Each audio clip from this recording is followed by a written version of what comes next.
It was a chilly October evening when I first came across the mirror. The kind of cold that seems to seep through your bones and lodge itself deep within you.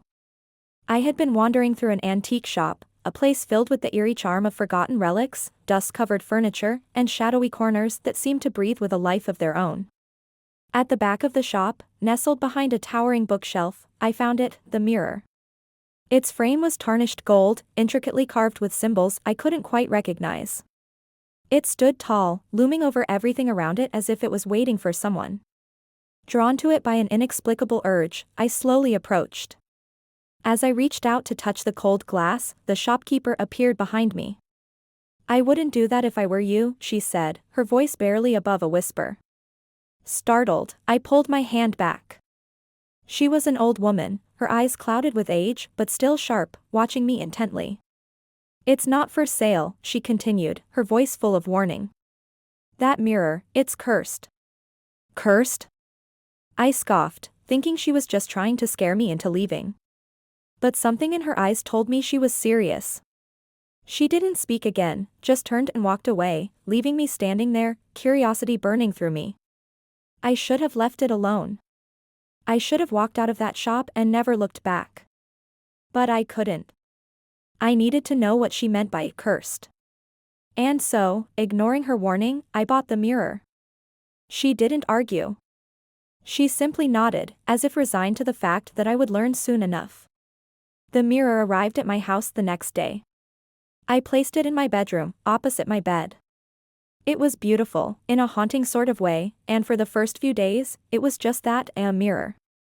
But then strange things started happening. It began subtly. I'd glance at the mirror and feel a chill run down my spine, but I chalked it up to my imagination. Then one night, as I was getting ready for bed, I noticed something odd. My reflection, it lingered. As I moved, it seemed to stay just a second too long, as if it was reluctant to follow me. I blinked, thinking I was tired, but there it was again the next night. My reflection would stare back at me, but there was something off about it. The eyes, they were wrong. Darker, more hollow, as if there was something behind them watching me, something that wasn't me. I tried to ignore it, but the longer I kept the mirror, the worse it got. My reflection started to move on its own. At first, it was subtle, a slight twitch of the lips or a tilt of the head that didn't match mine. But soon, it became undeniable. I would turn away from the mirror, only to see in my peripheral vision that my reflection hadn't moved at all. It would stand there, staring at me, its eyes full of malice. One night, I woke up to the feeling of being watched. I sat up in bed and saw my reflection standing in the mirror, even though I hadn't moved. It was smiling, an eerie, twisted smile that I knew wasn't mine. My heart pounded in my chest as I stared, paralyzed with fear. The reflection raised a hand, slowly waving at me. I couldn't move, couldn't scream. Then it stepped out. It was the most unnatural thing I had ever seen. My reflection climbed out of the mirror as if the glass had turned to liquid, and it stood at the foot of my bed, grinning at me with those dark, hollow eyes. I scrambled to the corner of the room, my breath coming in ragged gasps, but it just stood there, watching me, mocking me. It began to speak, its voice a warped, distorted version of mine. "You brought me here," it whispered. "Now, I'll stay." I couldn't take it anymore. I ran. I fled the house and didn't stop until I reached my car, speeding away as fast as I could. I didn't go back for days, too terrified to face whatever that thing was.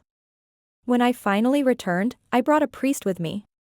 The mirror was still there, but my reflection was gone.